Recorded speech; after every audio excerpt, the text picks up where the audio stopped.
griefers. They're probably the most annoying players in all of GTA. So if you're going to play this game, especially in a public lobby, you're going to need to know how to stay alive against these guys. So today, I'm going to be showing you 5 vehicles that make it impossible for these guys to take you out. Or, well, almost impossible. Let's go.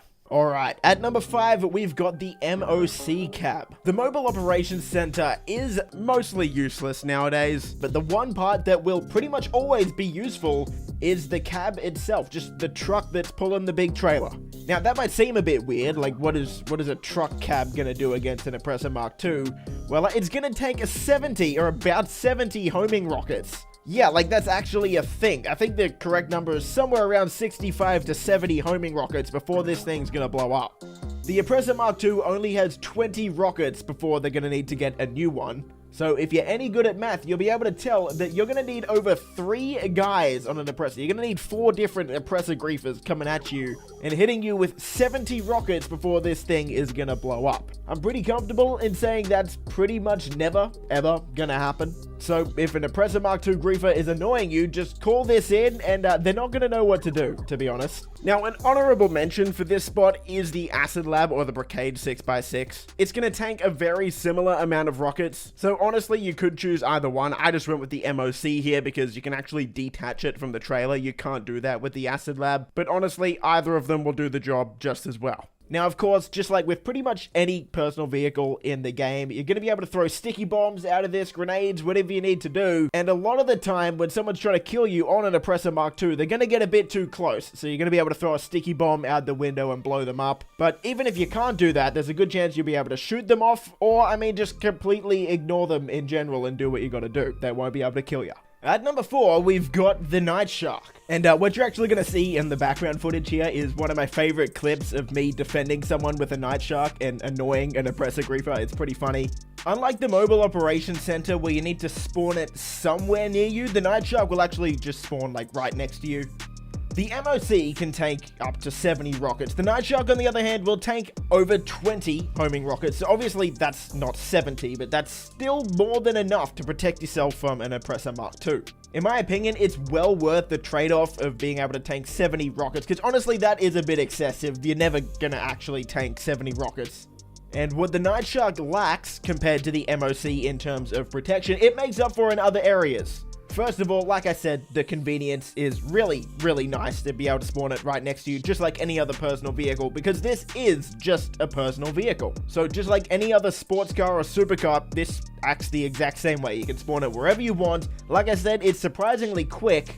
And if you really wanted to as well, you can put extra armor plating on the windows, which is going to reduce your hitbox inside the Night Shark, which means if someone wants to take you out, they're going to have a really good aim.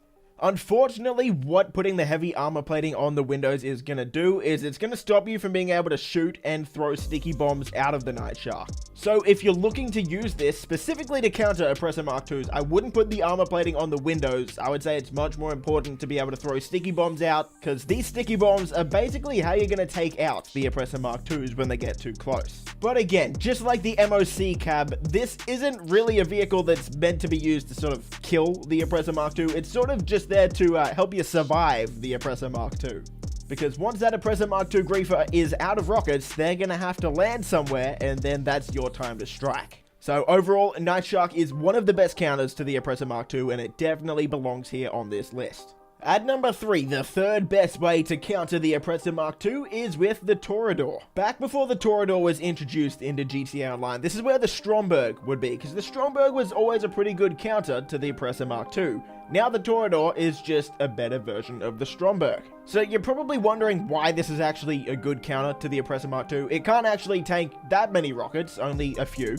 It's definitely not bulletproof. You can get shot out of it pretty easily. And the main attraction of the vehicle is being able to drive in water with it. So why is this a good counter to the Oppressor Mark II? Well, the answer is the tracking homing missiles. These things track so ridiculously aggressively. I'm not kidding when I say that 90% of the time I shoot a rocket at an Oppressor Mark II with this thing, it kills them. Homing rockets in GTA Online sort of have different levels of tracking ability. The Toror has the best type. These things track, like I said, completely aggressively. The Oppressor can be flying completely over your head. It can do a 180. No matter what, most of the time, pretty much all of the time, this rocket is going to follow them no matter what and blow them up. Most of the time, you're using this to counter an Oppressor Mark II. This is exactly how the fight is going to go. An Oppressor Mark II is going to shoot 1 or 2 rockets at you, probably hit you, to be honest. But before they can put, the 3rd, 4th, 5th rockets into you, you'll be able to lock on and kill them pretty much straight away, just like you saw here. And with the Oppressor Mark II, the only thing you need to do is get them off the Oppressor Mark II once, and then you can fight them like anyone else. And for getting them off the Oppressor, the Toror is one of the best vehicles in the game for it. So for that reason, along with the fact that the Toror is actually just a really fun and fast vehicle to drive around because of the jet boosters it has on the back, this is one of the best counters to the Oppressor Mark II in the game. At number 2, wow, this was a coin flip between 1 and 2. These are both very, very good ways to counter the Oppressor Mark II. At number 2, we've got the fully loaded Ruiner 2000. So basically everything I just said about the Toror in terms of how aggressive its rockets track, all of that stuff applies for the fully loaded Ruiner.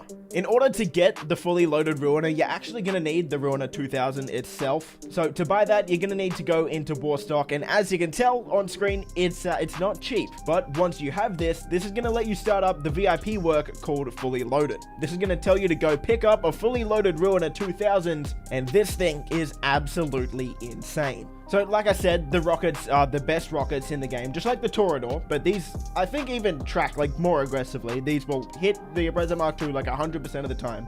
And the thing is, I wish I could tell you how many rockets it took to blow up a fully loaded Ruiner, but the reality is, like, I'm just being completely honest, I've actually never been blown up in this thing. I haven't actually counted, but it's definitely over 20 rockets to blow this thing up. Someone put about 20 rockets into me, and I wasn't even smoking yet. So, yeah, the Ruiner 2000, you're pretty much never gonna die in it. You can get shot out of it with guns, but, I mean, like I said, the Oppressor Mark II, we're just trying to get them off the Oppressor Mark II. Once they're off the Oppressor Mark II, we can do something about it. So, long story short, you're kind of unkillable to explosives when you're in this thing, because anytime anyone locks onto you, you're gonna lock onto them faster and kill them. Let's just put it that way. And at number 1, we have Amman Tech vehicles. What's the best way to stop an Oppressor Mark II griefer from killing you? Well, just don't let them lock onto you at all. Because yes, that's what you can do with these Amman Tech vehicles. A missile lock-on jammer will cost you $400,000, but it's gonna be close to the best $400,000 you'll ever spend. Now, I would tell you how many homing rockets this can tank, but when you think about it, it doesn't matter because no one can actually lock onto you with a homing launcher. So I'll tell you how many RPGs they can tank. Now, it depends if you get an electric vehicle or a non-electric. The non-electric vehicles can tank 4 RPGs, or the electric vehicles can tank 12. Both of them are very good for keeping you safe, but if you want that extra bit of rocket protection, of course you're going to want to pick up one of the electric ones. So these are vehicles like the Ocelot Virtue, the Omnis EGT, or the Buffalo EVX. In my opinion, these are pretty much the safest vehicles you can be in when it comes to free roam. And what you'll find is a lot of the time, if a griefer does come and try and kill you, they'll pretty much give up straight away when they realize they can't lock onto you because, well, if they can't lock onto you, they would actually have to use skill to try and kill you, and a lot of players just don't want to do that. And that's not even me trying to take a shot at griefers, just like, it's being honest. People don't want to actually take effort to try and kill people. They just want to lock onto you, click one button, and then laugh. So the missile lock-on jammer would probably still make these close to the best defensive vehicles in the game, but add in the fact that they're going to tank 12 rockets, yeah, these things are awesome. And there you have it. Those are the 5 best vehicles to keep you safe in GTA Online. If you enjoyed, leave a thumbs up, subscribe for more stuff like this. Stay safe, and I'll see you in the next video. Peace! Favorite color, money green. Paper. I've been on my grind since I was in the 7th grade. Had my first kid, I was only 17. Always a provider for my pack like Wolverines. But you won't find me on the mountaintop.